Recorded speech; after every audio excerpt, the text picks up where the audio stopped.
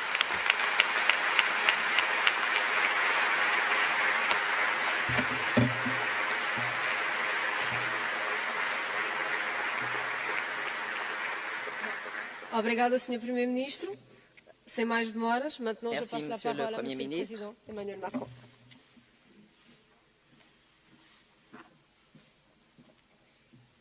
Merci beaucoup. Merci, Monsieur le Premier ministre. Mesdames, Messieurs les ministres, Mesdames, Messieurs, chers amis, si je voulais être direct, je pourrais dire que je n'ai rien à retirer de ce qui a été dit par mon ami le Premier ministre à l'instant. Je partage tout. Mais si j'ai proposé il y a quelques mois que nous fassions ces consultations citoyennes et qu'il y ait ces initiatives un peu partout en Europe, et c'est peut-être sur ce point que je voulais tout particulièrement insister, c'est que nous vivons, je crois, un moment du continent inédit. C'est un moment où se croisent, en quelque sorte, la fatigue démocratique ou la fatigue des esprits quant à l'idée européenne et la nécessité, sans doute inédite, de réinventer et de refonder l'Europe. Je m'explique. Ça fait des années qu'au fond, ça n'est plus si à la mode d'être pro-européen, qu'on s'est habitué, qu'on pense que c'est réservé à quelques-uns, qu'il est plutôt à la mode d'attaquer l'Europe et de dire que le problème vient de l'Europe, d'oublier de dire que les financements viennent parfois de l'Europe aussi. Et nous avons progressivement totalement oublié que ce que nous avons collectivement construit depuis un peu plus de 70 ans est inédit. Ce que nous avons fait depuis la sortie de la Deuxième Guerre mondiale, c'est-à-dire créer cet espace de paix, de prospérité et de liberté, n'a jamais existé dans notre histoire jusque-là. Jamais. L'Europe, elle s'est parfois unie, mais à chaque fois sous des hégémonies, c'est-à-dire au bénéfice de guerre ou de domination de l'un sur les autres. Mais il n'y a jamais eu une invention démocratique qui permettait la paix, la liberté et la prospérité comme ce qu'on a fait depuis 70 ans. Et du coup, on a laissé les gens s'habituer à ça comme si l'Europe, c'était une évidence. Mais regardons à l'échelle de 2 millénaires notre continent, ce que nous vivons depuis 70 ans est une exception absolue. Et nos deux pays ont été traversés d'ailleurs par ces guerres, ces grands troubles, ces dictatures, ces drames géopolitiques. Ne l'oublions pas. Et donc, laisser les nationalismes, les extrêmes revenir à la mode comme apportant des solutions crédibles pour nos peuples en oubliant d'où nous venons, même si c'est il y a plus de 70 ans, je crois que c'est une vraie faute politique et morale. La deuxième chose, c'est que si je regarde cette Europe, elle s'est construite sur un triptyque assez inédit. La démocratie et le respect des libertés individuelles, l'économie sociale de marché et le progrès pour nos peuples, en particulier pour les classes moyennes. C'est ça le compromis politique, économique et social de l'Europe. Et là aussi, il n'y a pas d'équivalent. Vous avez des modèles de réussite économique, mais qui fonctionnent au détriment des libertés individuelles, des modèles asiatiques. Vous avez des modèles économiques, démocratiques qui fonctionnent très bien, mais aux dépens de l'égalité, des modèles plutôt anglo-saxons. Mais il n'y a pas un équilibre qui permet justement l'exigence démocratique, le respect des libertés, le progrès des classes moyennes et cette économie sociale des marchés qui est une vraie invention européenne et qui a justifié nos équilibres, qui a permis le progrès de faire de l'Europe vraiment un modèle. Et je crois que ce modèle n'est pas passé. En tout cas, nous en avons aujourd'hui encore plus besoin qu'hier. Et que l'Europe doit simplement réinventer, refonder son modèle pour créer justement une société qui fera face aux grands défis du numérique, de la transition environnementale pour répondre aux défis climatiques et de refonder une vitalité démocratique dans le contexte contemporain. Mais ce triptyque, il s'est un peu enrayé depuis le début de ce millénaire. Il s'est enrayé parce que nous avons vécu des crises, une crise à mes yeux du capitalisme mondial qui a fait qu'il est devenu de plus en plus inégalitaire et qu'on a oublié un peu notre économie sociale de marché par fascination pour une économie surmondialisée, surfinanciarisée. Et ça a bousculé nos équilibres économiques et sociaux. Est-ce que ce modèle tient davantage? Je ne crois pas. Et pour moi, le Brexit, comme les coups de semonce qu'il y a au sein des démocraties anglo-saxonnes, sont le signe, en quelque sorte, d'une réponse des classes moyennes qui disent « moi, je ne veux plus de ce jeu-là, parce que je n'y ai pas ma place ». Ensuite, les transitions numériques ou environnementales ont aussi profondément bousculé notre modèle productif en créant d'autres formes d'inégalité et ont remis en cause notre système. Et puis, l'Europe, elle vit une crise démocratique depuis une quinzaine d'années, liée au non-référendum, d'ailleurs français et néerlandais, de 2005, qui a marqué un stop à l'Europe, et qui s'est doublé par une crise d'efficacité de l'Europe. L'Europe, depuis 15 ans, n'arrive plus à refaire de la convergence en son sein. Elle s'est élargie, mais en créant davantage de divergences. Elle n'a pas réussi à rassembler à nouveau, ce qui pose dans beaucoup de nos sociétés une question fondamentale sur, au fond, à quoi ça sert vraiment, est-ce que ça fonctionne démocratiquement, et qui justifie la remontée, qui justifie, aux yeux de ceux qui portent ces voix, pas à nos yeux, je crois pouvoir le dire, mais la remontée des nationalismes, comme étant, au fond, plus démocratique, plus légitime, plus efficace. Et donc, vous voyez bien que, tout à la fois, nous avons oublié que l'Europe était une conquête et une invention inédite, et que les trois piliers sur lesquels nous avions bâti cette Europe sont fragilisés et constituent la crise actuelle. Or, moi, je crois très profondément que pour répondre aux défis contemporains qui sont les nôtres, nous avons besoin de davantage d'Europe. Le défi, c'est d'inventer une société qui fera face à la transition énergétique et digitale. C'est d'inventer une société qui arrivera à répondre aux grandes menaces contemporaines, celles du terrorisme, mais aussi les grands défis des migrations. C'est une société qui, géopolitiquement, saura défendre nos valeurs, nos modèles, face à la Chine, aux États-Unis. Dans tous les cas, l'échelle nationale n'est pas la bonne. Dans tous les cas, la réponse européenne est non seulement celle qui me paraît souhaitable, si nous ne voulons pas nous diviser entre nous, mais c'est la seule qui permet d'apporter une réponse crédible. Crédible. Et nous pourrons y revenir dans le cadre des échanges. C'est pourquoi je considère pour ma part que notre Europe doit aujourd'hui se refonder sur 3 ambitions. D'abord celle d'être plus souveraine. Je crois que si nous avons fait une erreur ces dernières années, c'est de laisser le concept de souveraineté aux souverainistes et aux nationalistes. La souveraineté, c'est la possibilité de décider pour soi-même son destin. Si l'Europe se divise, elle ne pourra plus le faire. Et donc, en matière de politique étrangère et de géopolitique, je crois que plus de souveraineté passe par une coordination accrue de nos positions, mais aussi l'avancée vers une Europe de la défense que nous avons portée. Et cette dernière année, nous avons marqué des avancées inédites depuis le milieu des années 50. Une coopération structurée, un fonds européen de la défense, une initiative européenne d'intervention proposée à l'automne dernier qui a déjà 9 membres constitutifs. Face au risque d'émigration, nous avons besoin d'une approche européenne, parce que nous ne sommes pas une île et nous ne sommes pas des îles les uns par rapport aux autres. Et là aussi, on pourra y revenir dans le détail si vous voulez, mais une politique commune à l'égard des pays de transit et des pays d'origine, une politique commune pour protéger les frontières européennes et une politique commune en matière de solidarité dans nos frontières. Et tous ceux qui proposent la solution miracle nationaliste, et qui disent qu'ils ont d'ailleurs des alliés pour cela, oublient que le jour d'après, ces mêmes alliés ont des intérêts contraires aux leurs. Ils ne sont alliés que des tribunes. En aucun cas n'ont des politiques communes. Ou alors laissez-les se débrouiller d'une frontière à l'autre. Et nous verrons. En matière de numérique, là aussi, le Premier ministre l'a dit, nous avons besoin de plus d'Europe. Pour avoir un vrai marché du numérique commun, une vraie politique aussi de la recherche et de l'innovation, avoir ce fonds d'innovation de rupture que nous avons poussé et que la Commission européenne a accompagné. Je veux ici envoyer un clin d'œil amical au commissaire en charge de ce sujet, puisque c'est un commissaire européen, mais il paraît qu'il est portugais. Et il fait très bien son travail avec beaucoup d'entrain. En matière d'énergie et de climat, c'est évidemment aussi une politique européenne, nous en parlerons cet après-midi, en matière d'interconnexion, de prix minimum du carbone et d'ambitions communes dont nous avons besoin. En matière commerciale, c'est une évidence, on pourra y revenir si vous voulez qu'on discute de l'actualité des derniers jours, mais c'est aussi une évidence que nous avons besoin d'une vraie approche européenne. Tout cela, ce sont les termes de la souveraineté.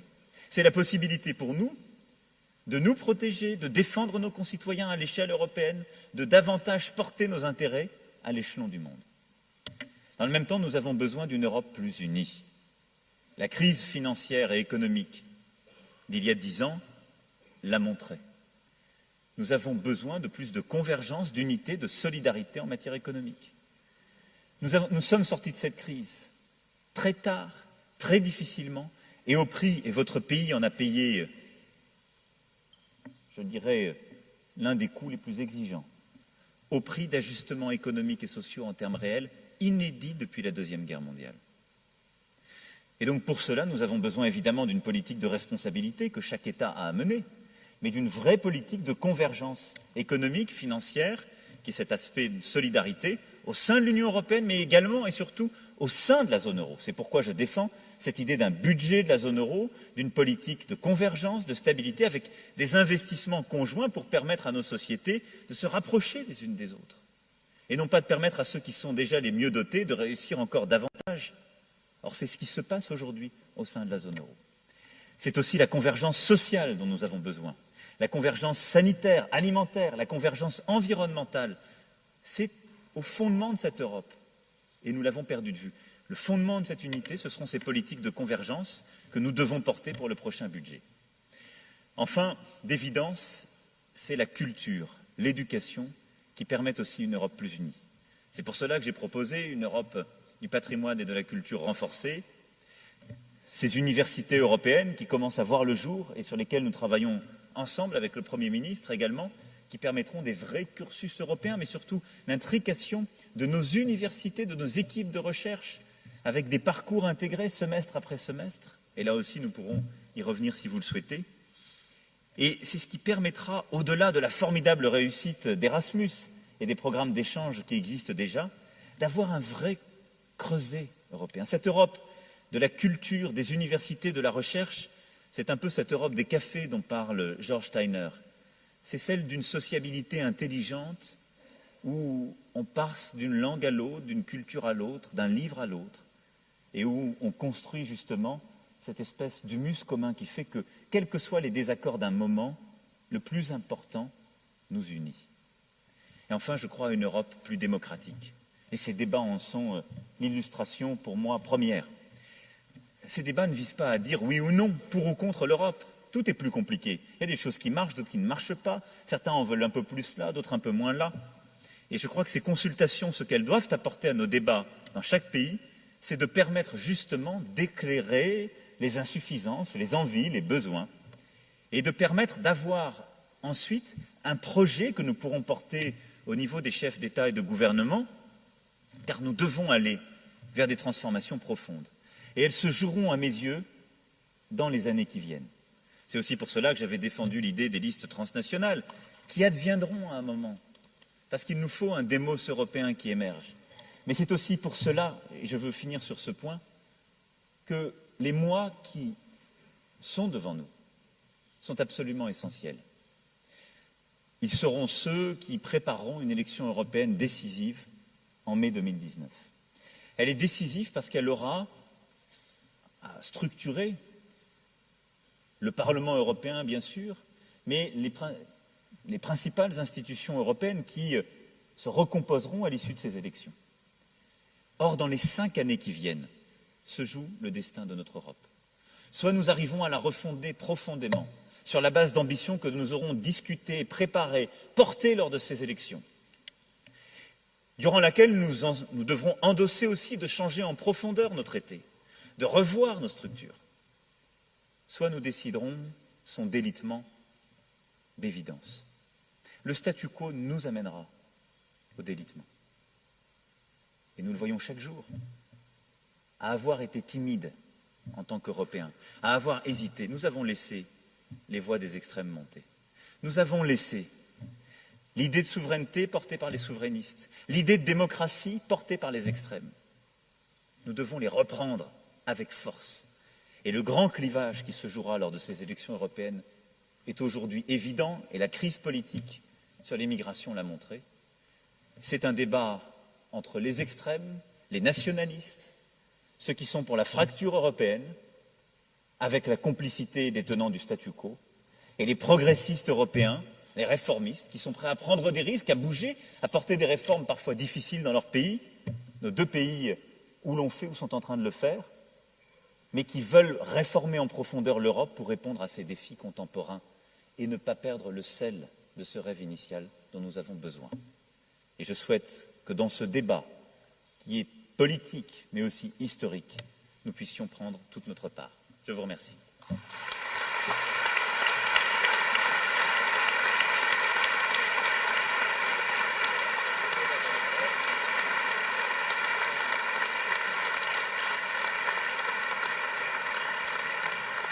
Merci beaucoup. Merci beaucoup, Monsieur le Président.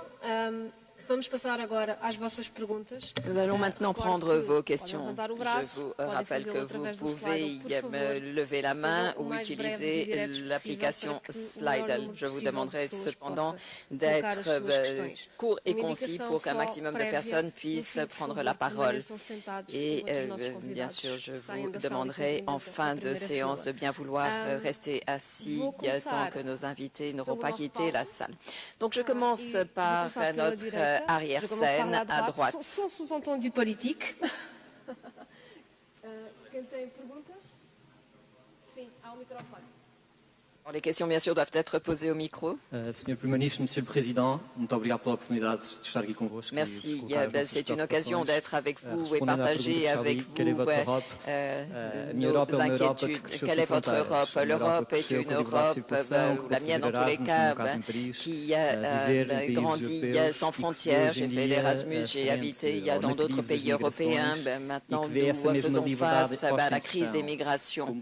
Et comme l'a dit Monsieur le Président, nous avons des élections en 2019. Comment répondre et comment est-ce que l'Europe ou les gouvernements et français et portugais peuvent répondre à ces inquiétudes qui sont les nôtres en tant que jeunes Européens? Merci. Merci de votre question. Nous allons peut-être répondre à mesure que les questions seront posées. À mesure que les questions sont posées. Donc, qui veut commencer? Écoutez, le sujet des migrations, nous avons commencé à le dire, crée des peurs en Europe. Mais il ne doit pas entraver d'abord la libre circulation au sein de l'Europe. Ce que votre génération a vécu, c'est cela. Et donc, en aucun cas, nous ne serions proposés des solutions justement où la liberté de circuler au sein de l'Europe devrait être entravée. C'est tout le risque et c'est ce que certaines propositions plus nationalistes ont mis sur la table. C'est-à-dire maintenant, on va refracturer, on va se reséparer, on va renationaliser. Là-dessus, nous sommes radicalement contre, précisément parce que ça détricote pour les Européens eux-mêmes. Ce qui nous a fait, ce qui a permis ces avancées éducatives, culturelles, économiques, sociales. Ensuite, il faut regarder le problème des migrations de manière plus large. Il est lié à quoi? À des crises géopolitiques. C'est la crise de 2015 en Syrie, au Proche-Orient. Mais la vague migratoire qui nous touche d'ailleurs le plus, pour ce qui est de nos deux pays, et qui, elle, va durer, c'est la crise démographique, économique et de développement, climatique pour partie aussi, du continent africain. Et donc je pense que nous pouvons être à la fois efficaces et ne rien céder de nos valeurs. Et elle passe par ce triptyque que j'évoquais, c'est-à-dire avoir une politique de coopération avec les pays africains beaucoup plus forte, qui permette le développement, de permettre, et là aussi je ne veux pas être trop long donc on pourrait y revenir, mais on rentre maintenant dans le détail, de permettre aux classes moyennes de ces pays de rester, d'avoir un avenir dans leur pays et pas forcément de venir en Europe, mais d'avoir une vraie politique de développement partagée avec l'Afrique au niveau européen. Et là, on doit avoir une ambition beaucoup plus forte qu'à l'heure actuelle. Ensuite, c'est la protection commune de nos frontières. Nous portons l'un et l'autre beaucoup plus d'ambition dans le budget européen pour ce qu'on appelle Frontex, et donc la protection de ces frontières communes, mais aussi une harmonisation de nos règles. Et enfin, c'est une protection au sein de l'Europe qui exige plus de solidarité. C'est tout le problème qu'on a avec certains États ou avec certains d'entre eux. Et c'est ce que je disais. Certains États qui sont des pays de première arrivée se disent « moi je suis ami avec d'autres qui sont aussi nationalistes, mais qui sont les premiers à ne pas vouloir prendre les étrangers qui sont chez eux ». C'est pour ça que leur solution ne tient pas. Mais ce qu'il nous faut trouver, c'est une politique de solidarité. On a commencé à la faire au cas par cas ces derniers mois, lors des derniers accueils, avec l'Espagne, avec Malte et quelques autres, et d'avoir des règles qui facilitent, quand les gens ont l'asile en Europe, de pouvoir trouver un pays qui les accueille, avec des équilibres en quelque sorte entre les charges que chacun prend. Mais ce qui suppose aussi une politique beaucoup plus efficace de reconduite vers le pays d'origine, ce qu'on a aujourd'hui mal fait en Europe. Et donc moi je crois que c'est un défi d'organisation, c'est un défi qui consiste à préserver nos valeurs et ne rien céder, et c'est un défi qui nous invite à repenser la relation entre l'Europe et l'Afrique. Et à ce titre, nous allons prendre ensemble des initiatives communes. Moi j'ai proposé il y a quelques mois qu'on ait une initiative sur les deux rives de la Méditerranée, et nous sommes l'un et l'autre concernés parce que le Portugal a ce statut très à part d'être toujours dans ce que certains appellent le Club Med, même si vous êtes plus océanique que méditerranéen, mais il n'en demeure pas moins qu'ensemble nous allons réunir des États de la rive sud de la Méditerranée pour aussi travailler sur ce sujet. Mais je crois que dans ce moment, et c'est aussi pour ça que la bataille des élections européennes sera fondamentale, l'important c'est de n'accepter aucun recul, aucun retour en arrière, aucune fracture de l'Europe en raison de ses peurs. Parce que si on refracturait l'Europe en empêchant la liberté de circulation dont vous avez bénéficié, on ne répondrait en rien au sujet migratoire. On le reposerait entre nos pays. Bom, a ver, para mim, dos momentos mais emocionantes da minha vida política un des moments les plus émouvants de la politique, c'est lorsque, à la fin 2007, nous avons ouvert les frontières qui séparaient l'ancienne Europe occidentale et l'Europe orientale. L'étendue de Schengen a été un mouvement d'intégration fabuleux, s'ouvrant à des peuples qui étaient au-delà de l'Europe. Certains de ces pays, il y a que 11 ans de cela célébrait l'Europe. Sont des pays qui aujourd'hui sont plutôt contre l'Europe. C'est pourquoi il faut que nous ayons une action intégrée, comme le dit le président Macron, mais il faut également que nous répartissions l'effort en ce qui concerne assurer la protection internationale. Soyons pragmatiques. L'offre que le Portugal a présentée en ce qui concerne l'installation correspond quasiment au double de ce qui a été proposé par la somme des pays de Visegrad.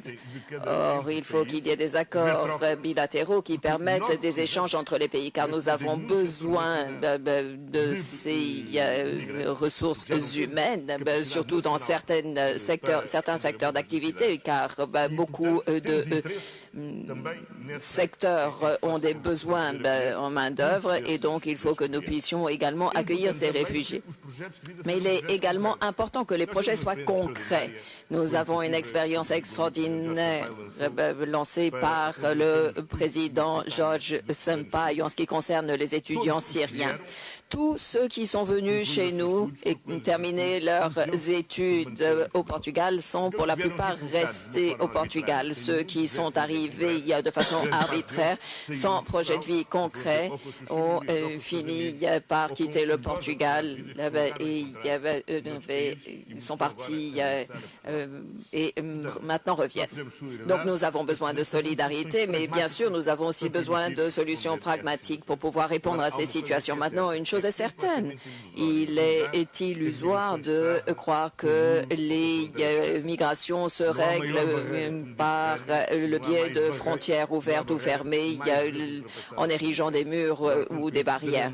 Maintenant, ce qui est dramatique en termes de vie humaine, ce à quoi nous assistons tous les jours, c'est ce qui se produit en Méditerranée, ce qui est inacceptable et il faut que nous soyons à la hauteur de dépasser ce genre de situation si nous voulons répondre aux valeurs qui sont les nôtres. Merci. Nous allons prendre encore une question du côté droit avant d'en venir au côté gauche. Je ne sais pas si du côté droit de la scène il y a encore une question. Ce n'est visiblement pas le cas. Alors nous passons à gauche, au fond à droite. Bonjour, merci beaucoup de nous avoir donné cette occasion. J'aimerais saluer la Fondation Carlos Gulbenkian, mais également Monsieur le Président Macron et Monsieur le Premier ministre. J'aimerais vous demander, en ce qui concerne la politique de l'Union européenne, l'impact de l'axe franco-allemand en tant que force motrice, ce que nous voyons souvent lorsque nous écoutons les nouvelles qui nous parviennent d'Allemagne, les résultats des élections. Alors, quel futur pouvons-nous attendre de cette force motrice, l'axe franco-allemand, et surtout par rapport à des pays comme le Portugal qui présentent de si bons résultats dans l'Eurobaromètre, etc.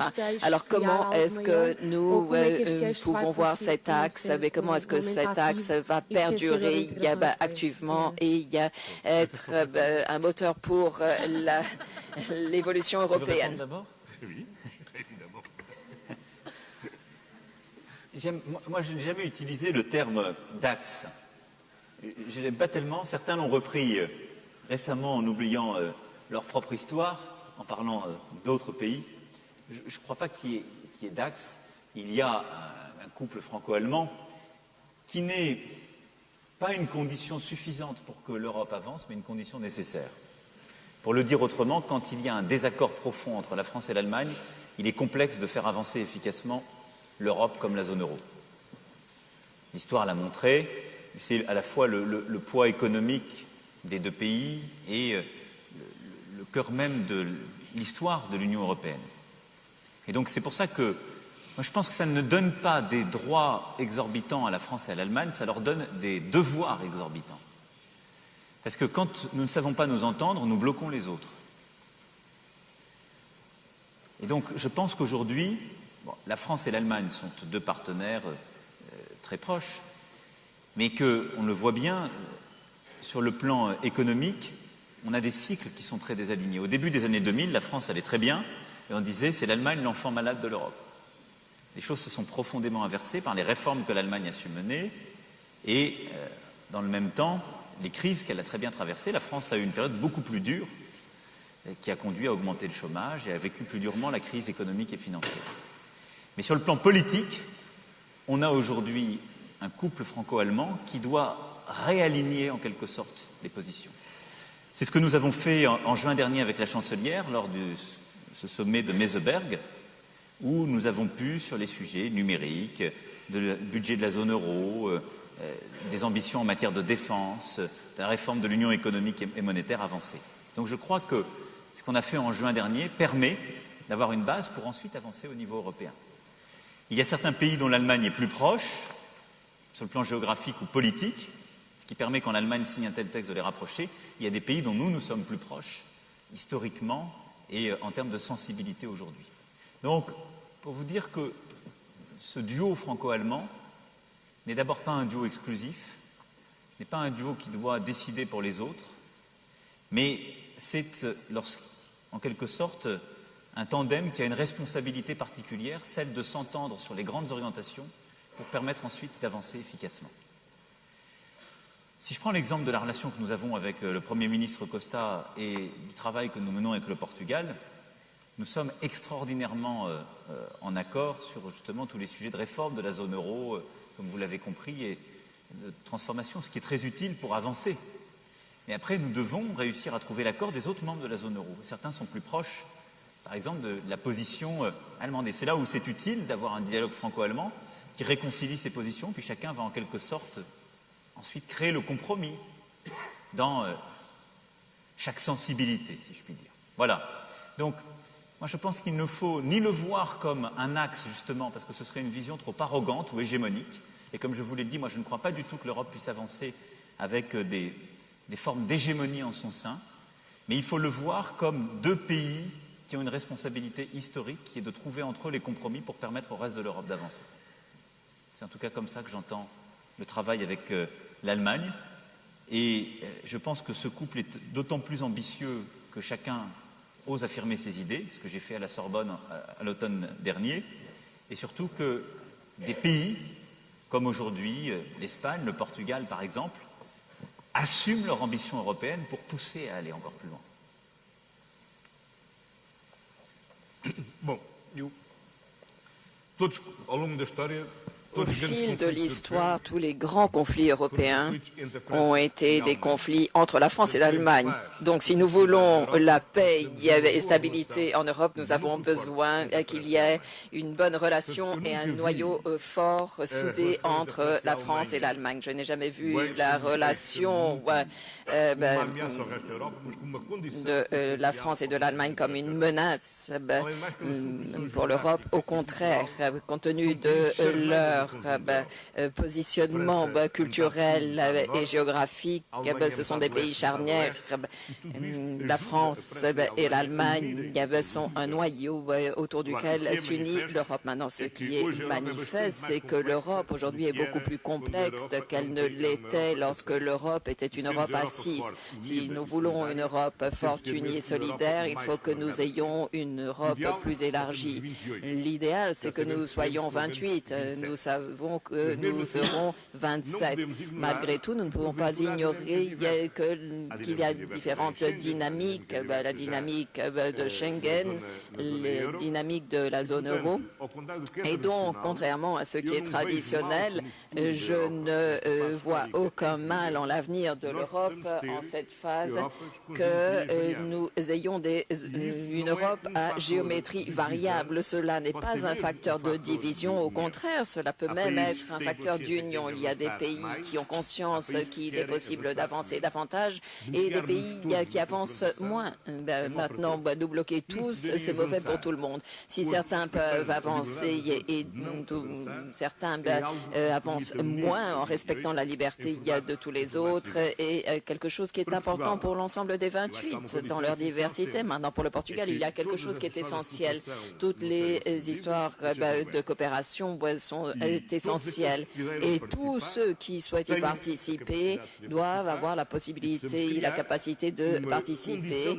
Et il faut que nous ayons une condition de participation essentiel. Dans le cas du Portugal, le Portugal a toujours eu à gagner en étant dans le peloton avancé. Il y a un noyau dur ou quoi que ce soit, mais le fait est qu'il faut que nous soyons toujours partie prenante du processus d'intégration européenne, ce qui renforce notre spécificité. Et cela a été dit de façon diplomatique, en ressemblant à des Méditerranéens. Nous sommes des atlantistes. Et ceci nous donne également une autre force. Donc, nous avons tout intérêt à participer à cette première ligne européenne. D'ailleurs, nous avons toujours été un pays européen, ce qui a été prouvé au fil de notre histoire. Nous ne sommes pas seulement un pays européen, mais pour ça, il faut que nous ayons un fort ancrage dans ce noyau dur de l'Europe. Et donc, la France et l'Allemagne, pour nous, sont deux excellents partenaires. Et c'est avec ces deux pays que nous devons aussi construire l'avenir de l'Europe.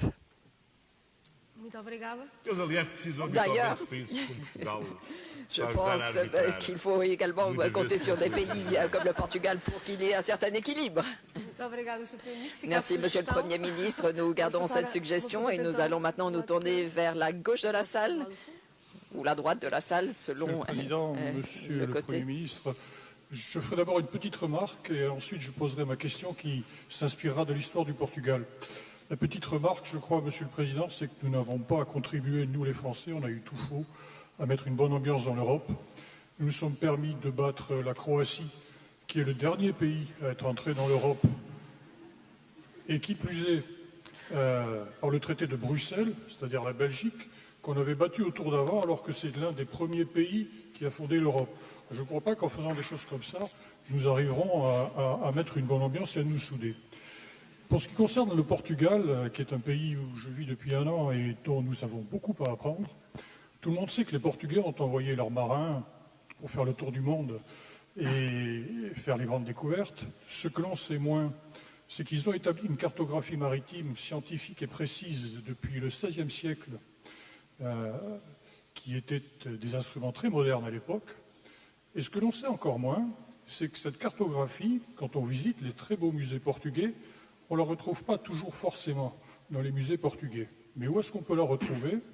Au British Museum ou dans les archives de l'amirauté britannique, puisque les corsaires de l'époque ne se contentaient pas de piller les bateaux, mais ils prenaient aussi les cartes marines. Alors ma question est la suivante. Quelques siècles plus tard, moi qui fais partie du petit peuple français qui ne connaît pas le dessous des cartes, je me demande si l'Europe politiquement a les moyens de résister à une forme de concurrence déloyale, qu'elle vienne d'outre-Manche, qu'elle vienne d'outre-Atlantique ou qu'elle vienne d'au-delà du Pacifique. Et j'ai une toute petite question pour terminer. Que vont devenir tous ces fonctionnaires britanniques que la Grande-Bretagne a astucieusement placés à tous les niveaux de la hiérarchie? Elle n'a pas obligatoirement revendiqué les présidences, mais elle s'est installée à tous les niveaux de la hiérarchie des instances européennes. Qu'allons-nous faire de tous ces personnages? Merci. Merci beaucoup. Tu veux commencer? Vas-y. Oui. Vas-y, commence. On avance. Bom,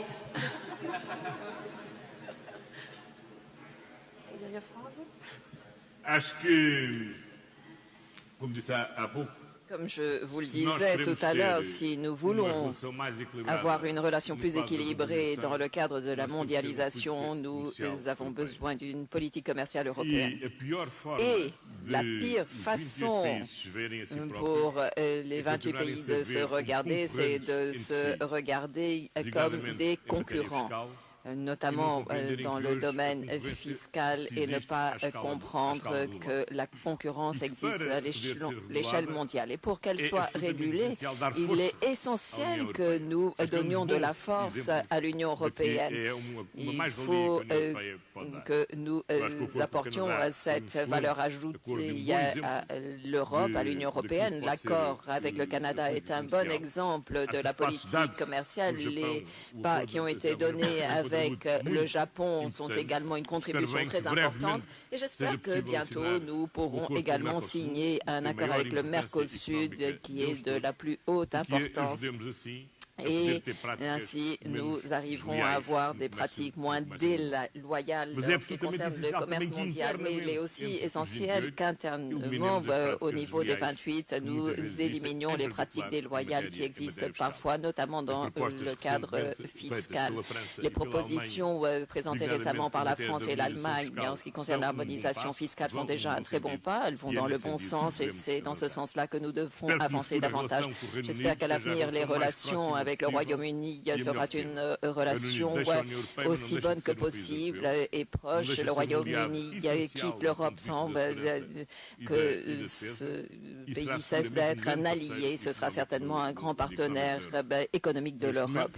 À ce stade, bien sûr, le moment n'est pas simple. C'est le moment de la négociation des pourparlers, mais c'est un peu comme dans les divorces. Il faut vaincre cette phase difficile pour qu'ensuite nous puissions avoir une bonne amitié. Et c'est ce que j'espère, puisque le futur de la relation avec le Royaume-Uni devra être fondé sur une bonne amitié. La concurrence déloyale, je ne reviens pas sur ce que le Premier ministre a dit, mais vous évoquiez d'autres zones, les zones géographiques non européennes. Il y a deux manières d'éviter la concurrence déloyale pour nos citoyens comme nos acteurs économiques. La première, c'est d'éviter la concurrence déloyale liée à la fiscalité.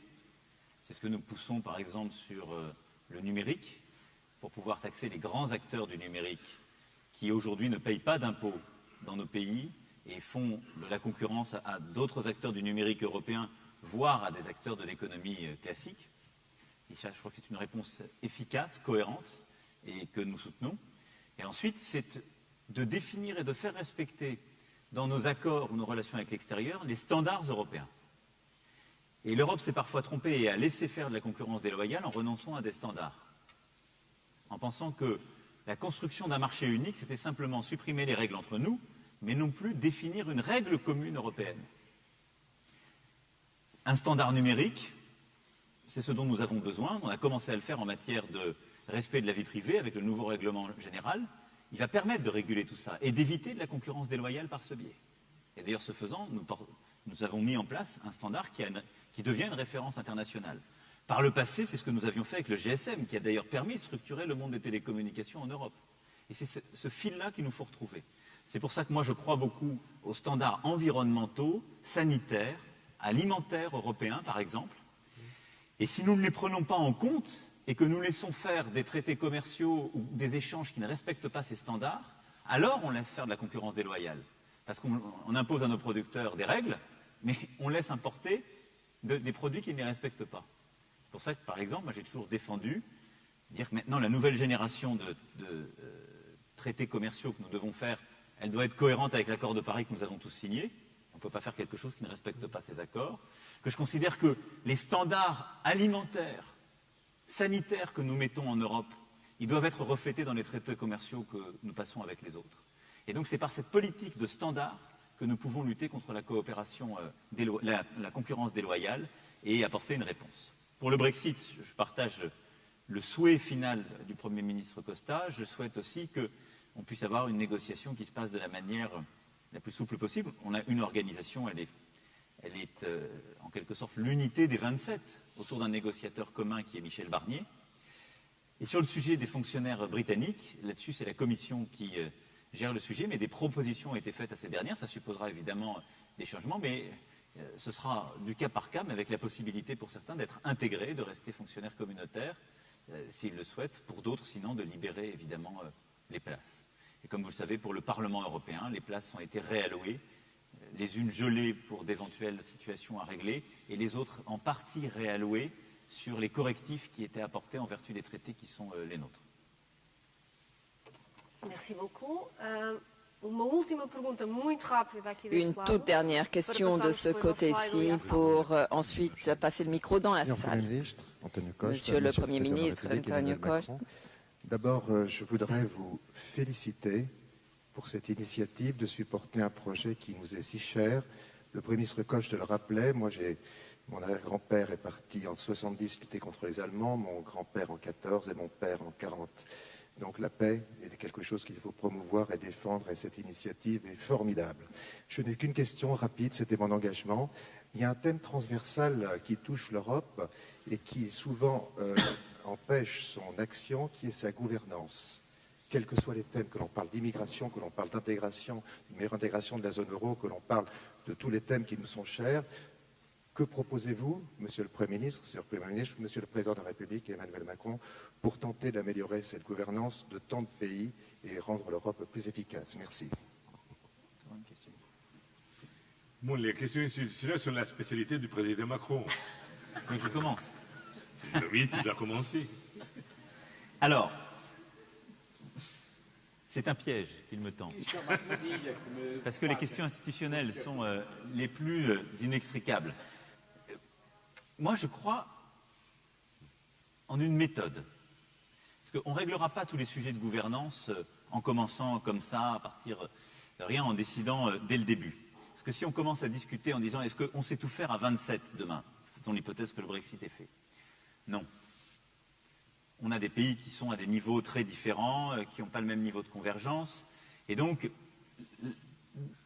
l'unité, en particulier, je pense à nos amis qui font partie de la dernière vague et qui viennent de l'Europe centrale et de l'Europe de l'Est, l'unité sur ces sujets n'est pas complète. Est-ce qu'on peut dire on commence à discuter en format zone euro? Je ne crois pas que ce soit habile. Et donc, moi, ce que j'ai proposé, c'est que déjà, on ait une gouvernance claire sur la réforme. Et de dire, mettons en place une proposition de refondation avec toutes celles et ceux qui sont prêts à le porter. Le cercle n'est pas fermé ab initio. Il peut y avoir des gens qui sont dans la zone euro, hors de la zone euro, tous ceux qui ont envie de plus d'Europe et d'avancer vers une plus grande intégration et une gouvernance simplifiée. Mais avec deux règles fondamentales. La première, la porte n'est jamais fermée. Et donc on définit en quelque sorte pour ce premier cercle les règles pour pouvoir y entrer. Et la deuxième, celui qui n'est pas d'accord ne bloque pas les autres. Et je vais vous dire pourquoi ces deux règles sont importantes à mes yeux. La première, elle permet d'éviter qu'on ne discute jamais des vrais problèmes, parce qu'en fait, comme on est 27, il y a trop de différences et on a peur de ne pas être du premier cercle.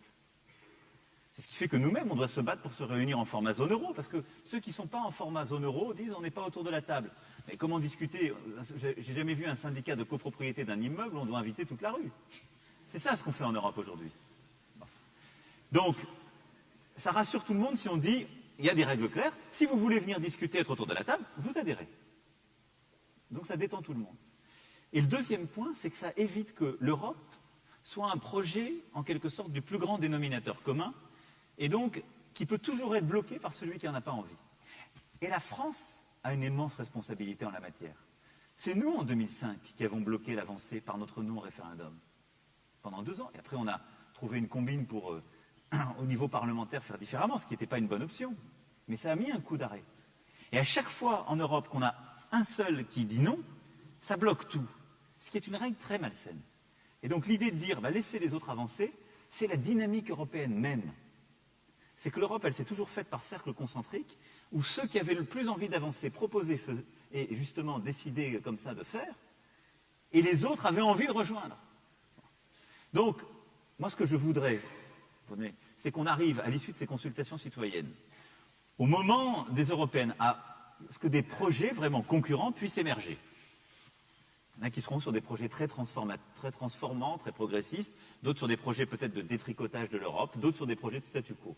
Mais qui soient clairs. Que sur cette base-là, après les élections européennes, il puisse y avoir un vrai travail des chefs d'État et de gouvernement pour préparer la feuille de route à venir et les changements de traités qui vont avec. Sur la zone euro, on s'est donné pour décembre pour décider ça, mais donc avec des voies différentes. Et que ceux qui sont sur un schéma de plus grande intégration puissent avancer selon cette forme. Ce qui veut dire que moi, j'assume d'être pour une Europe des cercles multiples et des multiples vitesses. Et comme l'a dit Antonio Costa tout à l'heure, c'est déjà le cas. Il y a Schengen, il y a la zone euro, il y a des coopérations structurées en matière de défense. Et donc, il serait faux de dire que cette Europe, elle n'est pas multiple vitesse. Mais il ne faut pas que le cœur de l'ambition de l'Europe se dissolve à attendre, en quelque sorte, ceux qui hésitent. Et il ne faut pas s'étonner d'ailleurs, ceux qui sont du cercle le plus éloigné, c'est là où montent et où l'emportent les extrêmes, et arrivent ensuite à influencer les autres. Donc, ça c'est la méthode de transformation. Et après, comment, si je devais vous dire à 10-15 ans comment je vois notre Europe, moi je vois un cercle large qui est peut-être au-delà des 27, qui est quelque chose entre l'Union européenne et le Conseil de l'Europe actuelle, qui est une union de valeurs, de principes démocratiques et de libertés économiques, et qui permet d'arrimer d'ailleurs à l'Europe beaucoup de puissance, avec des accords d'association vus avec tout particulièrement la Russie et la Turquie. Parce que si on veut la paix, on doit stabiliser ces deux puissances géopolitiquement. Et donc une Europe large, très peu bureaucratique, très simplifiée, moins intégrée que l'Union européenne actuelle, mais plus large, mais très exigeante sur ses valeurs, là où parfois nous les oublions, y compris au sein de l'Union européenne, et avec, soit en son sein, soit avec des accords d'association étroits, la Turquie et la Russie. Un deuxième cercle qui est celui plus intégré d'un marché unique, fort, avec une politique de souveraineté commerciale, de recherche, d'innovation, et donc beaucoup des politiques que j'évoquais tout à l'heure, qui est sans doute quelque part entre l'Union européenne actuelle et la zone euro. Mais où on a les éléments de cette souveraineté que j'évoquais sur le plan militaire, sur le plan commercial, sur le plan du numérique et du savoir. Et une vraie liberté de circulation en son sein. Et une Europe, sans doute d'un cœur de réacteur, qui en plus de ça partage une monnaie commune, avec un marché du travail beaucoup plus intégré, avec des éléments de solidarité économique, monétaire, et une vraie convergence sociale, et une intrication de nos systèmes sociaux, et donc où les systèmes de chômage arrivent à converger progressivement, et ce ne sera pas fait à 10 ans, mais on commençait à faire cela, et qui est pour moi vraiment un cœur d'une Europe des peuples encore plus intégrés, et qui a été au bout de la logique de la zone euro. Donc voilà pour moi comment se feront ces cercles concentriques, et avec la règle, comme je le dis à chaque fois, que ce cœur de réacteur est toujours ouvert aux pays qui respectent les critères et ont envie de rentrer dans celui-ci, qui sont dans le deuxième cercle. Et donc on a à la fois besoin d'élargir en gouvernance les choses, mais pas avec l'Union européenne actuelle, chose de plus simple, et d'intégrer davantage un cœur d'Europe cohérent et convergent. Voilà. Comme eu disse, é verdadeiro especialista nas questões institucionais. Un véritable spécialiste en questions institutionnelles, comme je vous le disais. Ce qui est essentiel, à mon sens, c'est que le débat se centre sur ce que nous voulons de l'Europe à l'avenir. Et je pense que c'est quelque chose que nous avons clairement décelé, une Europe plus forte, défense, sécurité intérieure, commercialement parlant, une capacité à gérer les migrations plus forte pour ce qui est de l'investissement, de l'innovation et le développement plus forte du point de vue du pilier social. Donc ceci est clair à l'heure actuelle. Avant, nous avions énormément de discussions autour de cela. Maintenant, avec le traité de Lisbonne, qui est un excellent nom, il est difficile de trouver mieux, donc préservons-le, mais aussi parce que nous avons eu de longues discussions institutionnelles et dans le monde dans lequel nous vivons, il ne faut pas ni bloquer ni diviser l'Europe. Donc cette approche me paraît appropriée. Il faut que nous arrivions à traiter à 19 la réforme de l'euro. Il faut que nous renforcions la coopération structurée en matière de défense. Récemment, la France a proposé une initiative de réponse rapide où un ensemble de pays, dont le Portugal, nous sommes déjà 9, participent à cette initiative. Donc, si vous voulez, il y a différentes modalités pragmatiques qui nous permettent d'avancer en respectant ceux qui ne veulent pas avancer et en même temps sans bloquer ceux qui veulent avancer. Et je pense que là, c'est l'équilibre possible et souhaitable au sein d'une Europe où il existe encore beaucoup de fractures. Il y a encore des blessures nord-sud qui sont presque éliminées, de nouvelles blessures qui s'ouvrent entre l'Occident et l'Est qu'il est urgent de transposer. Et pendant que nous faisons ce travail, notre méthodologie pragmatique, cette méthodologie pragmatique est essentielle et est la meilleure. C'est la façon de nous faire avancer en résolvant les problèmes qui sont essentiels. Et pour que nous soyons crédibles face aux citoyens, nous ne pouvons pas pas faire de nouveaux pas d'élargissement ni de nouveaux pas d'approfondissement sans régler les problèmes structurels que nous devons encore régler, notamment celui de la zone euro. Nous avons un calendrier très serré jusqu'à la fin de cette année. Il est très difficile, même à 19, de faire avancer l'agenda de la réforme de la zone euro.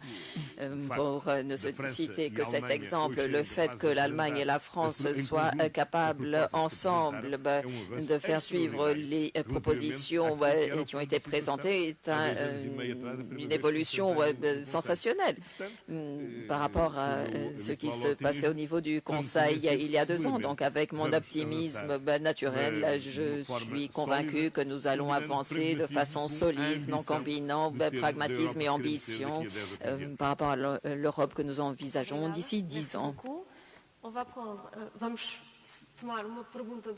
Nous allons prendre une question de notre assistance qui est projetée puisque vous avez déjà répondu à la première.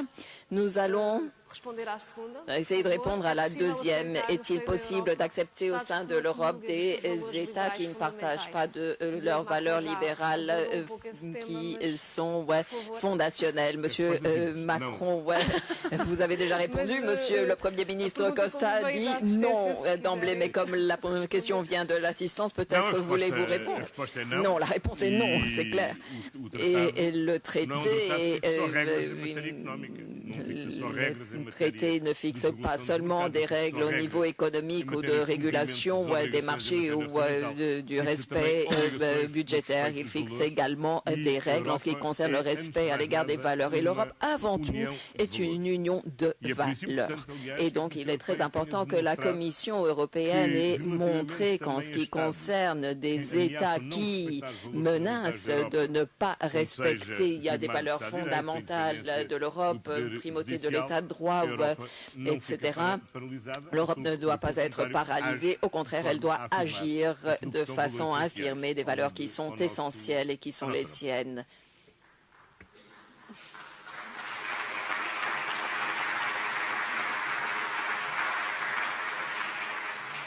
Monsieur le Président. Oui, comme vous l'avez dit, j'ai déjà évoqué, rien à redire sur ce que vient de dire le Premier ministre. On se trompe si on pense qu'on peut faire des compromis avec les valeurs qui sont au cœur de notre histoire, notre justification, notre action. Et donc, dès qu'il y a un manquement à ces valeurs, qui, je rappelle, d'ailleurs, ne sont pas simplement celles de l'Union européenne, mais celles du Conseil de l'Europe. On a une charte européenne des droits de l'homme. Et les pays dont on parle au sein de l'Union européenne, ils sont en train d'enfreindre même cette charte dans un espace bien plus large, dans lequel il y a des États qui ne sont pas dans l'Union européenne. La Russie en est membre, l'Azerbaïdjan et beaucoup d'autres. Bon. Et donc, quand on a des États au sein de l'Union européenne qui enfreignent la Charte européenne des droits de l'homme, notre traité, on ne doit avoir aucun sens du compromis. Le compromis sert à avancer sur beaucoup de sujets en Europe, et nous y passons des heures, parfois des nuits, mais si on commence à compromettre sur nos valeurs, tout se détricote. Tout. C'est-à-dire le fondement même de cette Union européenne. Et dans ce moment-là, tout devient relatif. Or, l'Europe, cette Union européenne, elle ne s'est pas construite sur un relativisme. Elle s'est construite sur un universalisme de valeurs. Ce qui est exactement l'inverse. Et si on commence à pouvoir dire, on peut monnayer, en quelque sorte, la liberté de la justice, on peut monnayer la séparation des pouvoirs, on peut accepter qu'en Europe, il y ait des principes qui ne soient pas respectés, qui sont au fondement même de nos démocraties, on trahit le cœur du projet. Et donc sur ce sujet, il n'y a aucun compromis possible, mais il y a même une intransigeance et un exemple à donner pour éviter que cela prospère partout.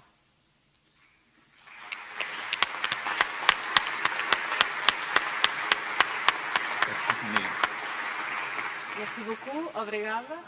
Vamos então passar a palavra à nossa Alors nous allons maintenant enfin ouvrir la parole à l'audience. Levez la main si vous avez des questions à poser et nous allons faire avancer les micros. Le monsieur qui a une chemise claire, nous allons écouter 2 questions et ensuite je passerai la parole à nos invités. Si vous souhaitez vous adresser à l'un ou l'autre de nos invités. Primeiro, queria agradecer a oportunidade. de dois líderes estarem aqui abertos aos cidadãos para ouvir o que a gente tem a dizer. E queria fazer uma analogia com a nossa última Copa do Mundo, o último campeonato. Foi o primeiro passo, foi a primeira reação que nós tivemos de uma população mais colorida, população um pouco mais negra, aparecendo num grande campeonato. Parabéns à França pela conquista. Mas uma das coisas que nos preocupa, principalmente nós imigrantes, que eu sou imigrante, tudo bem, atravessar o oceano é um importante passo, mas a integração desse imigrante na Europa, a integração desse imigrante junto à população local. Queria que os senhores dessem uma olhada em volta agora das pessoas que estão em cima do palco e percebam que não há esse multicolorido que houve na Copa.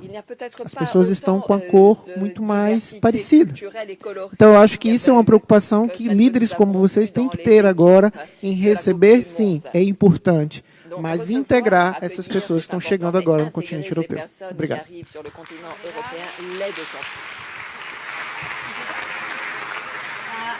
Ok. Já passamos depois para os lados. Não se está a ouvir. Desculpa. Onde vos então está? Não.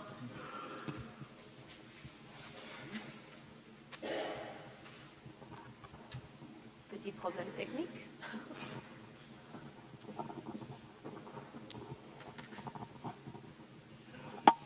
Oui, merci. Je suis européenne du Portugal, de France et de Grèce. Je pense que si tout le monde revendiquait son côté européen, peut-être que l'Europe avancerait mieux. Alors ma question, à l'UNESCO, on s'est remis en question en organisant une conférence sur l'UNESCO inutile comme Mozart, justement, parce qu'on s'est posé la question, pourquoi on ne connaît pas très bien les actions de l'UNESCO, hormis le patrimoine mondial où je travaille. Le problème, je constate qu'en Europe, les Européens ne connaissent pas vraiment les actions européennes, hormis l'euro et la libre circulation des personnes. Est-ce qu'on ne devrait pas améliorer la communication européenne pour faire connaître à tous les Européens toutes les actions incroyables de l'Union européenne, comme par exemple, l'Union européenne donne des fonds pour la Croix-Rouge pour donner des aliments à des personnes qui n'ont pas d'aliments. Merci beaucoup. Merci beaucoup. Por favor, s'il vous plaît. On répond à ces deux questions et après on en prend encore quelques-unes. Pour ce qui est de votre première question, merci d'abord pour l'équipe de France de football. Et je vais vous dire, cette équipe de France, elle nous a rendus très fiers. D'abord parce qu'elle a gagné le mondial. Mais moi, ce qui m'a beaucoup touché, c'est qu'il y a 20 ans, je me souviens très bien, j'étais étudiant quand l'équipe a gagné en 98. On disait en France, c'était l'équipe black, blanc, beurre. Et il y avait eu beaucoup de polémiques parce que des drapeaux non français étaient justement agités partout dans les rues des pays d'origine des joueurs. Et cette équipe, personne n'a redit elle est black, blanc, beurre. Beaucoup des gens qui sont racistes ou nationalistes en Europe, dans plusieurs pays d'ailleurs, on dit c'est pas une vraie équipe de France, regardez la tête qu'elle a, ce qui est affreux. Mais personne n'a dit en France elle est black, blanc, beurre. Et les joueurs n'ont cessé de dire vive la République et vive la France. Ils l'ont dit eux. Eux. Et ça dit quelque chose de la société. Ce n'est pas un slogan, ce n'était pas un acte de communication, ni du gouvernement, ni du président.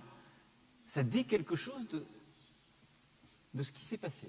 Et pour moi, je ne suis pas naïf sur l'état de la société française ou des sociétés européennes, mais ça dit que malgré tout, quelque chose s'est passé dans nos sociétés qui dit qu'un regard a changé de la société sur l'équipe, mais aussi de l'équipe sur elle-même. Vous voyez ce que je veux dire ?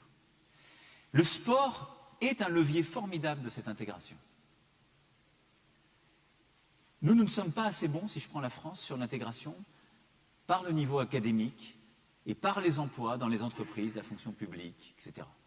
Et donc, ce qu'on a réussi par le sport, cette fabrique en quelque sorte de la nation et d'intégration, on doit pouvoir le réussir ailleurs. Le vrai défi que nous avons, c'est que nous avons cette poussée migratoire aujourd'hui, alors même que nous sommes en situation de relatif échec en matière d'intégration, il faut bien le dire. C'est qu'on a concentré les populations qui venaient du Maghreb et d'Afrique, je parle de la France, dans certains quartiers, qu'on ne leur a pas donné toujours les mêmes chances de réussir, et qu'il y a eu une stigmatisation qui a continué à exister.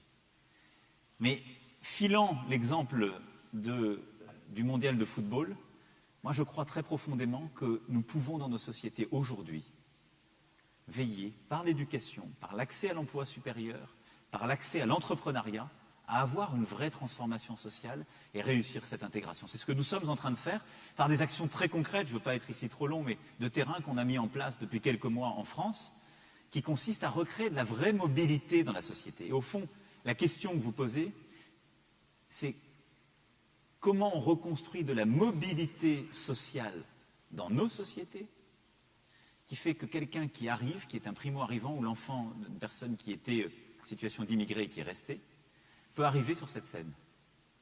Pas forcément d'ailleurs dans le public, mais aussi à nos places. Et donc accède aux responsabilités les plus élevées. Moi, je regarde la France, c'est une société qui, depuis 30 ans, est bloquée. Elle est devenue, c'est ce que j'ai souvent dénoncé, statutaire. Elle est moins inégalitaire que beaucoup d'autres parce qu'on a beaucoup de transferts sociaux, mais elle est devenue statutaire dans le sens où vous avez aujourd'hui moins de chances, quand vous êtes fils d'ouvrier, d'accéder aux plus grands emplois dans la fonction publique ou les entreprises qu'il y a 30 ans. Et donc, le cœur de la politique que je conduis est une politique de développement économique, de libération du marché du travail, mais basée sur la mobilité. Tout ça repose ensuite sur le mérite.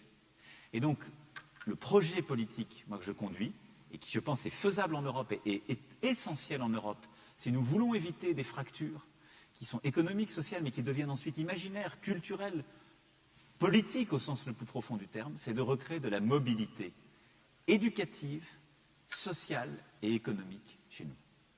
Ce qu'on est arrivé à faire dans le sport, il faut réussir à le faire dans tous les autres secteurs de la société, c'est fondamental.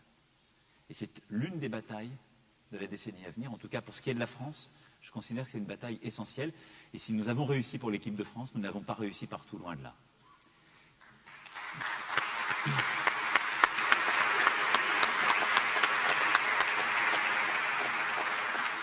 Pour ce qui est de la communication européenne, d'abord je pense que c'est ceux qui reçoivent les aides de l'Europe qui communiqueront le mieux. Là, on est en train de le faire. On est un peu en train de pratiquer nous-mêmes collectivement. Mais comme l'Europe est souvent, c'est complexifié, c'est toujours plus difficile d'expliquer les mérites de quelque chose de complexe et d'installé que de dénoncer les problèmes simples. Bon. Donc, je pense que, pour moi, la bonne communication européenne, elle passe par quelques sujets très simples. Un, que tous ceux qui touchent des aides des fonds de l'Europe le disent et le revendiquent. Bien souvent, on a oublié de le faire. Quand une université touche des fonds européens, il faut qu'elle dise, c'est grâce à l'Europe qu'on a ça. Moi, j'étais hier après-midi dans les Pyrénées françaises, au pic du Midi, à près de 3000 mètres, avec des gens de la Bigorre. Il se trouve que c'est un peu la région de ma famille. Beaucoup de gens qui, pour certains, n'avaient pas forcément voyagé, si ce n'est en Espagne, de l'autre côté des Pyrénées. La moitié du projet, c'était le FEDER, c'était l'Europe. Et je leur ai dit, sans l'Europe, on n'aurait pas cet observatoire du pic du Midi, ce qui est vrai. Et il faut le dire à chaque fois. Deuxième chose, ça veut dire que les gouvernants sont responsables. Parce que bien souvent, pendant des années et des années, on ne disait pas ça, on disait c'est nous. Et dès qu'il y avait un problème, on disait c'est l'Europe. L'Europe, c'est nous aussi. Donc quand il y a un problème, il faut le prendre sur nous. Et donc c'est aussi une responsabilité politique de ne pas se défausser. Puis troisième point, je pense que l'Europe doit inventer des objets plus chauds. Ce que je veux dire par là, c'est qu'on a besoin d'une Europe plus sensible, sensuelle, au sens premier du terme, perceptive. Pourquoi? Si on parle de l'Europe, tout le monde a Erasmus à la bouche, ce que vous disiez. Tout le monde a les films bien connus et a cette expérience qu'il a vécue, quelqu'un dans sa famille a vécu. Parce que c'est une expérience sensible de l'Europe, Erasmus. Parce que c'est 6 mois de votre vie. Moi, je me souviens de Carlos Moedas m'expliquant que dans sa famille, il avait le premier rapport à l'Europe, c'était la lettre disant qu'il pouvait voyager. Ça, c'est l'Europe intelligente. C'est la meilleure communication, celle qui touche les gens. Nous, il faut bien le dire, on a créé une Europe un peu bureaucratique. Elle ne touche pas les gens. Si on dit on a un truc formidable nous, en Europe, ça s'appelle la politique de ceci ou de cela, les gens Et donc il faut aussi qu'on arrive à réinventer ces objets sensibles. Moi je crois beaucoup aux universités européennes pour ça. Parce que ça veut dire qu'on a un endroit qui devient université européenne, et on a un cursus qui est 6 mois à Lisbonne, 6 mois à Strasbourg, 6 mois à Munich. Et ça devient quelque chose de sensible. Je crois beaucoup à ces expériences culturelles européennes. Je pense qu'il nous faut comme ça inventer des objets qui n'ont rien d'anecdotique, mais qui recréent un rapport sensible, positif à l'Europe. Et pas simplement dire l'Europe, ce sont des règles, c'est-à-dire des objets froids qui s'imposent depuis l'extérieur, et un extérieur lointain. Et ça passe donc par plus d'innovation, cette Europe sensible, et plus de subsidiarité, c'est-à-dire quand il y a les règles, l'Europe en assume la structure, mais c'est les États qui doivent les porter et les adapter. Voilà quelques pistes et quelques idées, mais je crois qu'il n'y a pas de fatalité, c'est à nous de l'inventer pour cette Europe qu'on redéfinit. Sur ces deux questions-là, il est certain que la vision des 28 États membres sur la question des migrations est très différente selon l'expérience de chacun d'entre eux. Le Portugal est un pays qui historiquement est ouvert sur le monde. Nous avons parcouru le monde comme navigateurs, découvreurs, colonisateurs et migrants, et j'en passe, et donc nous avons une expérience d'ouverture que beaucoup d'autres n'ont pas. Si nous étions un pays fermé au centre de l'Europe, avec une autre histoire, et notre histoire aurait été une lutte de survie entourée de grands empires, nous aurions peut-être une vision moins cosmopolite et plus identitaire. Des éléments d'identité qui rendent difficile l'intégration. La langue est un facteur d'identité. Le président Macron peut comprendre ce que je dis puisqu'il est traduit. Il y a d'autres peuvent comprendre le français parce qu'ils l'ont appris, mais il y a également d'autres facteurs d'identité, notamment religieux, qui peuvent être partagés ou pas. Chacun croit en ce qu'il croit. Et dans les pays, cela est un facteur de différenciation identitaire. Donc là aussi, il faut que nous fassions l'effort de comprendre les autres, surtout nous qui nous sommes tant pleins que d'autres ne nous comprenaient pas. Donc la stratégie d'intégration varie d'un pays à l'autre. Quoi qu'il en soit, de par notre expérience, je pense qu'il y a deux facteurs essentiels pour le succès de notre intégration. Primo, regroupement familial, parce que, contrairement à ce que l'on a cru pendant longtemps, nous devons faciliter le regroupement familial, parce que les familles sont un facteur de stabilisation, d'intégration au sein de la société. Secondo, l'école. Depuis que nous avons introduit l'école comme un facteur essentiel pour régulariser les immigrants qui n'étaient pas réguliers, pour l'octroi, y compris de la nationalité, à ceux qui ont un parcours scolaire couronné de succès, par exemple, là, l'école est un facteur d'intégration phénoménal. Nous avons des écoles à Lisbonne où nous avons plus de 50 nationalités. Et ça, c'est un gros facteur d'intégration parce que là se forment des sociétés pluriculturelles où le dialogue est forcément établi. Maintenant, ce que nous ne pouvons pas éluder, c'est qu'il y a d'énormes facteurs d'exclusion sociale. Au Portugal, cela a moins trait au pays d'origine et concerne davantage le parcours ou le cheminement social. Beaucoup de quartiers, surtout en périphérie, sont encore des quartiers où il y a des histoires d'exclusion et non pas d'intégration sociale. Donc l'un des grands enjeux de l'Europe à l'avenir, c'est de miser sur la régénération urbaine comme facteur d'intégration. Nous parlons beaucoup de terrorisme et nous parlons beaucoup des frontières. Cependant, la généralité des attentats terroristes commis en Europe n'ont pas été commis par des personnes venant de l'extérieur de l'Europe, mais par des personnes qui sont nées sur notre sol, dans nos sociétés, a été élevée dans notre société, a été radicalisée au sein de notre société. Et donc, l'antidote, c'est justement de travailler sur la régénération urbaine à l'échelle européenne. Je pense que c'est l'un des plus gros défis futurs que nous avons en ce qui concerne l'intégration. Maintenant, sur la communication et l'Europe.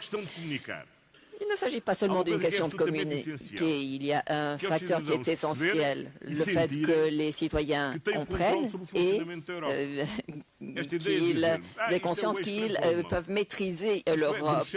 Ils parlent de l'axe ou du noyau franco-allemand. Hein, ça, c'est Bruxelles qui décide, mais Bruxelles, qui est cette figure mythique? Au fond, Bruxelles, c'est quelque chose qui est élu et choisi par tous les citoyens européens. Bruxelles, c'est le Conseil, les chefs d'État et de gouvernement de chaque État membre. Bruxelles, c'est la Commission européenne où il existe des ressortissants de tous les États membres qui sont désignés par chaque gouvernement et approuvés par le Parlement européen qui a été élu par tous les citoyens. Donc Bruxelles n'appartient plus aux Belges, c'est vraiment la capitale de tout un chacun d'entre nous. Donc si elle fonctionne bien ou mal, cela dépend de nous et donc il faut que chaque citoyen sente que grâce à sa voix, le fait qu'il aille voter au niveau national ou lors des élections européennes contribue à la construction de l'Europe.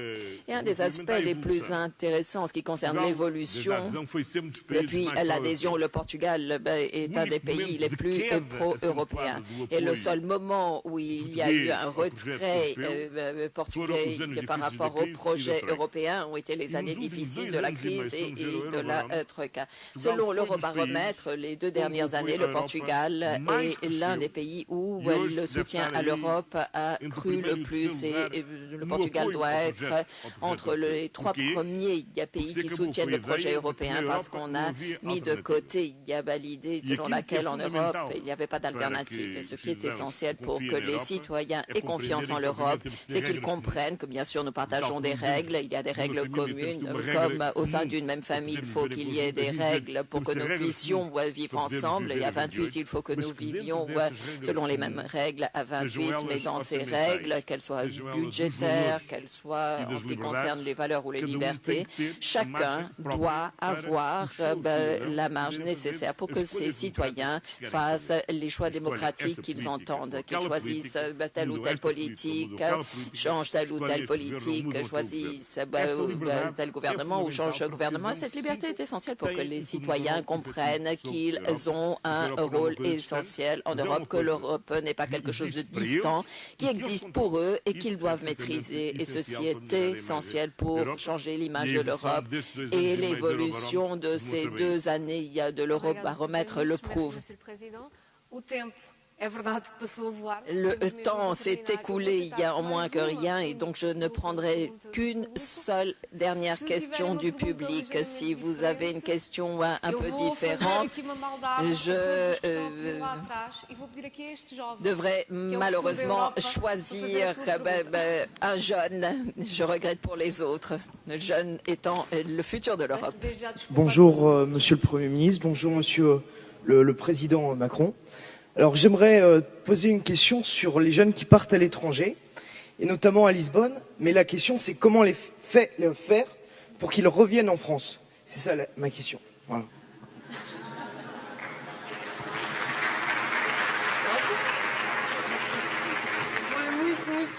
Alors, d'abord, moi je pense que les jeunes partent, voyagent, étudient, commencent leur vie professionnelle dans un autre pays européen, ou d'ailleurs même hors de l'Europe, est une bonne chose.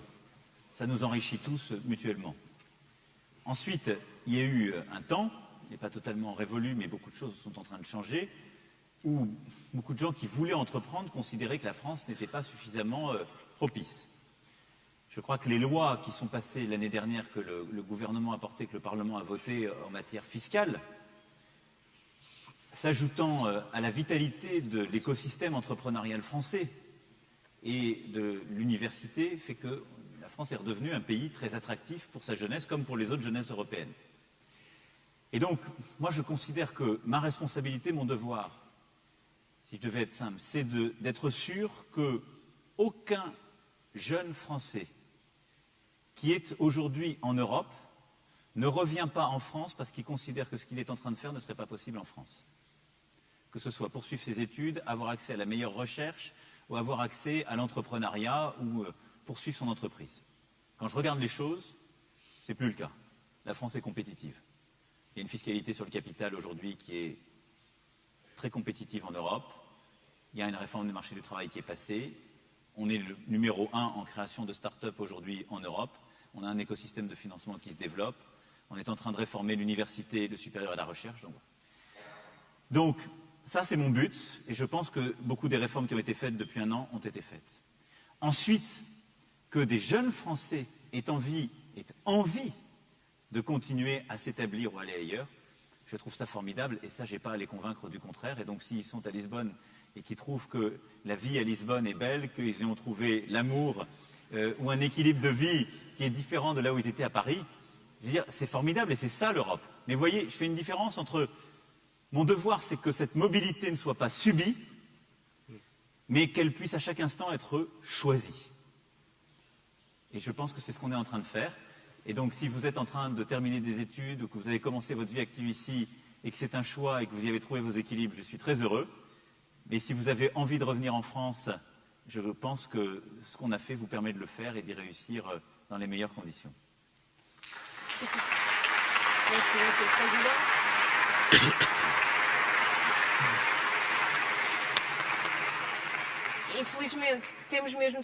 Hélas, nous devrons nous en tenir là. Un bref commentaire de chacun par rapport à notre sondage. Et résultat, quelle est la réforme la plus urgente pour l'Union européenne et quelle est la réforme la plus... la question se répète. 39% en ce qui concerne l'institutionnel, 21 ou 31% sur l'immigration. Est-ce que ce résultat correspond à ce que vous attendiez? Je suis étonné pour ma part du niveau du sujet institutionnel. Je partage tous les autres. Mais je voudrais vous dire une chose. Institutionnel, ça veut dire que c'est le symptôme que l'Europe ne marche pas bien aujourd'hui. Qu'elle ne va pas suffisamment vite, qu'elle n'est pas suffisamment pratique, trop bureaucratique. C'est vrai. Mais le Premier ministre a eu raison de dire tout à l'heure, on a tous une responsabilité. Mais ça veut dire qu'il faut un moment politique pour faire cette réforme institutionnelle. Et ça fait trop longtemps qu'on s'obsède autour de ça. Ça ne doit pas être un traitement institutionnel ou bureaucratique des problèmes institutionnels et bureaucratiques. Et donc c'est maintenant que ça se joue par la voix des citoyens. Et donc on ne règle les sujets institutionnels que si on est au clair sur ce qu'on veut vraiment faire. Et le débat qu'on doit avoir en mai 2019, c'est celui-là. Ceux qui disent c'est statu quo, ils ne répondent pas à la question institutionnelle. Mais après, la question est claire. Est-ce que vous voulez le déconstruire, le déstructurer, moins d'Europe, ou est-ce que vous voulez une Europe plus responsable qui répond aux préoccupations de fond que vous avez évoquées? Et je crois que ce débat, on doit enfin l'avoir, mais il ne faut pas considérer que c'est un débat d'experts, c'est avant tout un débat démocratique, politique, à avoir maintenant. Et il faut qu'il soit posé avec clarté dans chacun de nos pays. C'est ce qu'on a commencé à faire aujourd'hui et que le Premier ministre Costa, depuis plusieurs mois, fait dans son pays et que nous allons continuer à faire jusqu'aux européennes. Merci, Monsieur le Président. Monsieur le Premier ministre. Muito bem.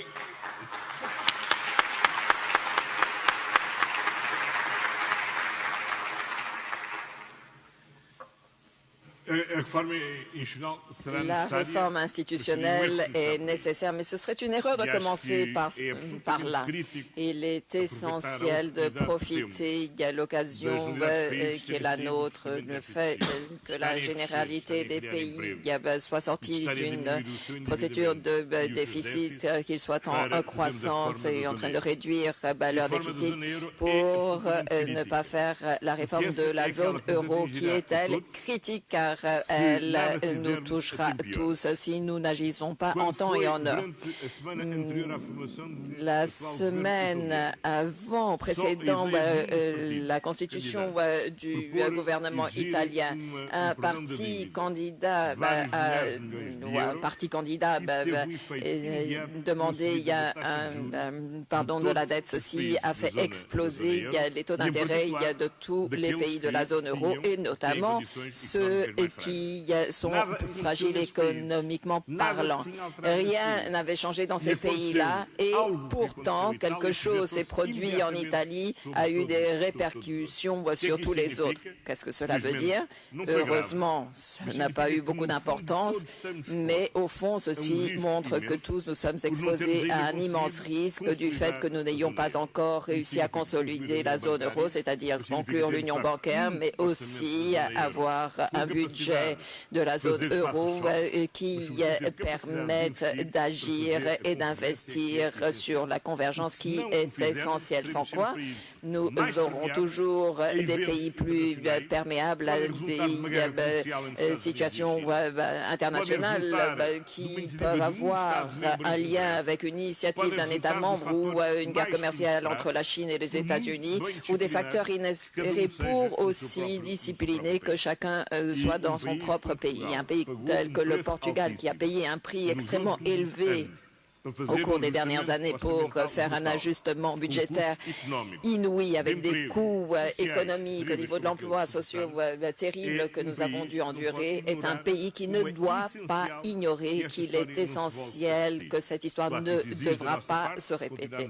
Bien sûr, ceci demande que nous ayons une gestion budgétaire responsable, que nous poursuivions la réduction de notre endettement, que nous continuions d'investir pour être plus concurrentiels et faire en sorte que notre croissance économique se poursuive, que nous créons de l'emploi. Tout ça est nécessaire, forcément, mais il faut que nous comprenions que s'il n'y a pas une réforme globale de la zone euro, pour meilleurs élèves que nous soyons, nous ne sommes jamais à l'abri d'une crise qui peut venir, sait-on-nous. Et d'ailleurs, j'en profite pour vous dire qu'en 2011, des pays tels que l'Italie ou des pays comme l'Espagne avaient des excédents budgétaires et ce n'est pas ça qui les a mis à l'abri des crises. Donc c'est là une crise qui est essentielle, vitale pour la stabilité et l'avenir de la zone euro et pour que tous nous ayons suffisamment de confiance pour investir sur cette réforme. Parce que c'est ce qui nous permet à tous de comprendre que nous vivons dans un cadre commun, de respect commun, de compréhension mutuelle et donc nous ne devons pas avoir peur ni craindre qu'il y ait un renforcement des institutions européennes et c'est cette confiance que nous devons récupérer pour construire une Europe qui soit plus forte, plus unie et plus plurielle. Merci.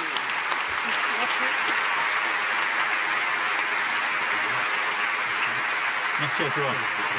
Super.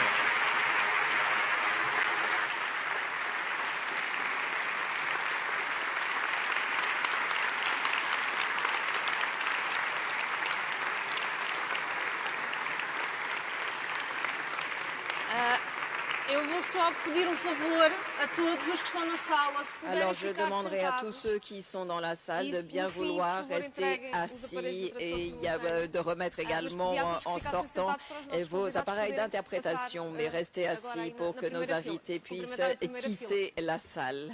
À vous, messieurs.